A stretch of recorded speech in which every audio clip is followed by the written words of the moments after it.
Let's review how to use the video cropping accordion on the video editor page of Toolkit.law. Select the Suite section, then the Creative Suite, and open the video editor page.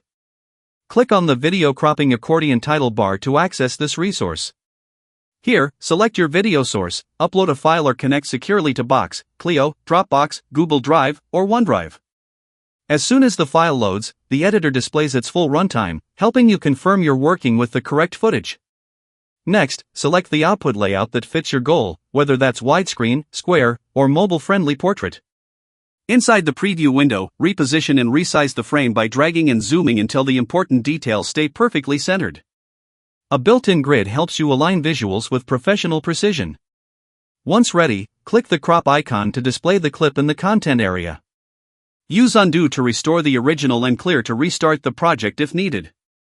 You can download the video in multiple formats, or share the final file securely via link or email, or provide feedback.